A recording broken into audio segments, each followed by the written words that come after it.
Hello बच्चों, कैसे हो आप सब। So this is Satyam Pandey, your NEET counselling expert. बच्चों, डीयू कोटा में जो एडमिशंस होते हैं हमारे दिल्ली यूनिवर्सिटी में, जो कॉलेजेस आते हैं उनके लिए एडमिशन का ब्रोशर आ चुका है। प्रॉपर यहां पर आपको समझाया गया है क्या सीट मैट्रिक देखने को मिलेगी, हर सीट में, हर कॉलेज में कितनी सीट्स आपको देखने को मिलेगी। ठीक है, आपको पता है इस तरीके से डिवाइड होता है 85 एंड 15 का। SC ST PWD का जो रजिस्ट्रेशन फी है 1000 रुपए होगा, जनरल OBC EWS का 1500 होगा, जो कि बेटा नॉन रिफंडेबल होगा। ऑब्वियस सी बात है, रजिस्ट्रेशन फी नॉन रिफंडेबल होता है एंड सिक्योरिटी मनी रिफंडेबल होती है। ठीक है, उसके बाद इन्होंने डिटेल में जो समझाना शुरू किया है वो क्या है, क्या क्या डॉक्यूमेंट रिक्वायर होंगे एप्लीकेशन सेल अपलोड। जब आपको यहाँ पे एप्लीकेशन फॉर्म भरोगे तो क्या क्या डॉक्यूमेंट आपको भरने हैं मैं बता देता हूँ। पासपोर्ट साइज फोटोग्राफ आपके पास होनी चाहिए, साइज लिखा हुआ है। स्कैन सिग्नेचर होना चाहिए, साइज लिखा हुआ है 100 KB। Self attested copy of NEET UG admit card है ना, self attested copy of NEET UG score card, self attested copy of Aadhaar card, self attested copy of matriculation certificate, self attested copy of 10+2 marksheet. Self attested का मतलब होता है कि कोई document है, उस डॉक्यूमेंट के नीचे आपका जो सिग्नेचर होता है उसी को बोलते हैं सेल्फ अटेस्टेड, है ना।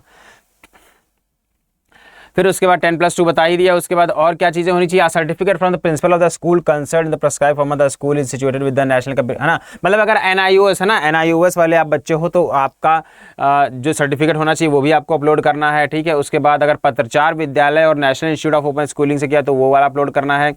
कैरेक्टर सर्टिफिकेट अपलोड करना है। उसके बाद अगर आप कैटेगरी से आते हो वो कैटेगरी से रिगार्डिंग जो भी सपोर्टिंग सर्टिफिकेट है वो भी अपलोड करना है। OBC हो, CW कैटेगरी हो, जो भी है, मतलब ये सारा अपलोड करना है। अच्छा, दिल्ली ने CW कैटेगरी के अंतर्गत जो भी थे एलिजिबल बंदे थे, जो भी एलिजिबल बच्चे थे, उनकी एक लिस्ट निकाल दी है।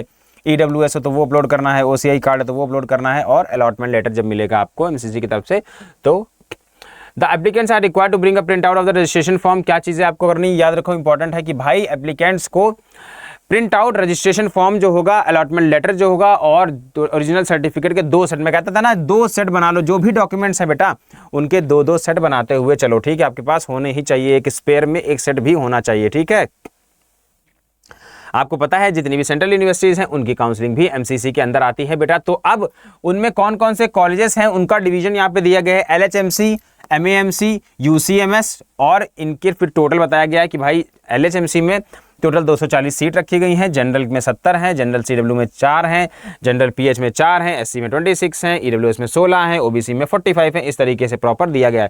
ऐसे ही MAMC के लिए दिया गया, ऐसे ही UCMS के लिए दिया गया। तो टोटल 660 सीट्स हैं बेटा ये सारे कॉलेजेस में मिला के। ठीक है, फिर BDS कोर्स के लिए दिया गया, MAIDS में, मेडिकल कॉलेज में, ये सारा डिवीजन प्रॉपर दिया गया। टोटल सीट 50 दी गई हैं। ठीक है बेटा, अब ये PDF आपको अगर चाहिए होगा डिटेल में तो बेटा आप टेलीग्राम चैनल ज्वाइन कर लो, वहां पे मैं आपको ये PDF प्रोवाइड कर दूंगा। ठीक है, 4.5 साल का होगा BDS, पता है 1 साल की इंटर्नशिप होती है। ठीक है, 31 दिसंबर 2026 से पहले आप 70 साल के हो जाओ। ये सारी तो बेसिक चीज़ें, ये सब मैं पहले भी समझा चुका हूँ।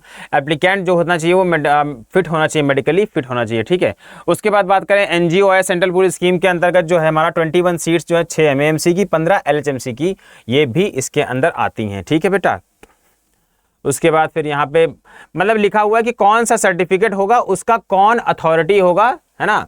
तो अगर वार्ड्स ऑफ डिफेंस पर्सनल है तो ये होंगी अथॉरिटी। ठीक है, फॉर CRPF के लिए, BSF के लिए, ये डिटेल आपको एग्जैक्टली आपको मिल जाएगी। मैं आपको PDF भेज दूंगा, वहां पे आप अच्छे से पढ़ लेना। ठीक है, यहाँ पे मैं आपको मेन चीज कवर कर दे रहा हूँ। काउंसलिंग प्रोसीजर क्या होगा कि counselling will be done by MCC। आपको पता है MCC के द्वारा ही काउंसलिंग होती है। MCC के अंदर ही हमारी 15% ऑल इंडिया कोटा, और जितनी भी सेंट्रल यूनिवर्सिटीज़ की सारी सीट्स होती हैं वो उसके अंदर आती हैं। इसमें DU कोटा भी होता है।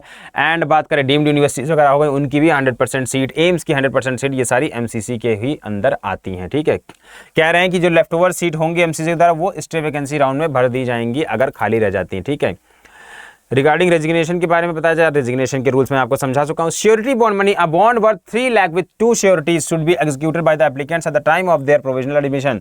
The admission will not be valid unless and the security bond, यानी आपको जो श्योरिटी बॉन्ड है वो भी पे करना है, जो कि है 3 लाख रुपए। ठीक है, ओके, अगर उसके बाद आप सीट छोड़ते हो तो आपका ये श्योरिटी बॉन्ड चला जाएगा। ज्वाइनिंग क्या है, the applicants who have been admitted in the course shall be required to join the assign institution by, जो भी डेट दी गई होगी उसके अंदर आपको ज्वाइन ही करना है। ठीक है, फिर यहाँ पे बेसिक इंस्ट्रक्शंस लिखे हुए हैं, ये आप पढ़ लेना। मैं मेन चीज़ बता देता हूँ आपको।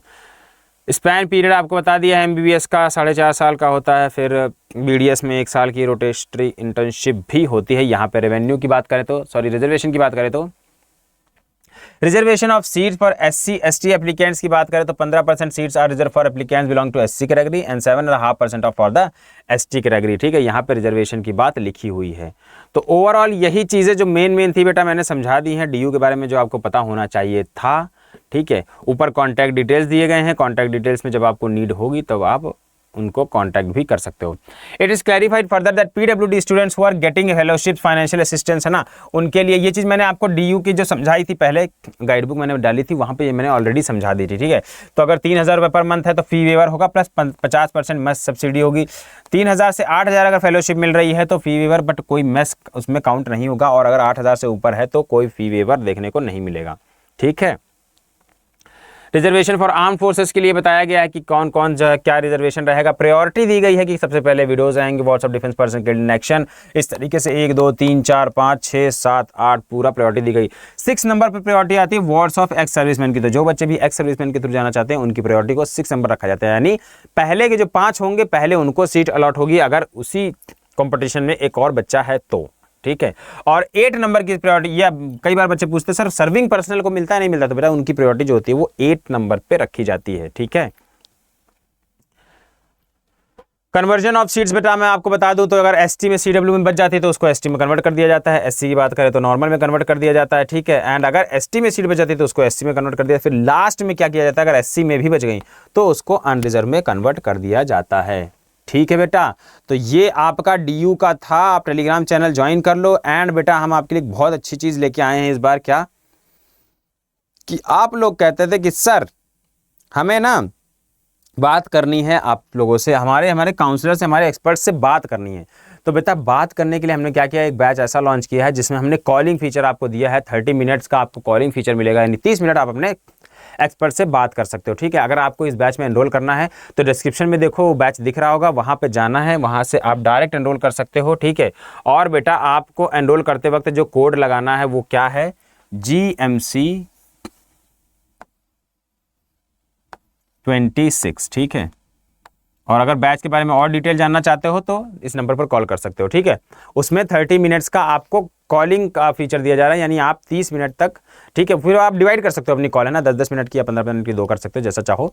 एंड आप अपने एक्सपर्ट से बात कर सकते हो, एंड आपको कम्युनिटी में जोड़ दिया जाएगा, वहाँ पे सारी नोटिस आएंगी, आपकी प्रेफरेंस लिस्ट जो है हम प्रोवाइड करेंगे। ठीक है बेटा, तो अब काउंसलिंग स्टार्ट हो गई, इसलिए काउंसलिंग को भी सीरियस ले लीजिए। नेक्स्ट हमारा लाइव है 6 बजे, तो वहाँ पे भी मिलते हैं लाइव पे भी। ठीक है बच्चों, तो इस नंबर पर कॉल कीजिए अगर कोई डाउट आ रहा हो, कोई भी बैच के रिगार्डिंग कोई डाउट आ रहा हो। ठीक है, तो चलिए मिलते हैं नेक्स्ट वीडियो में, तब तक के लिए bye bye and all the best.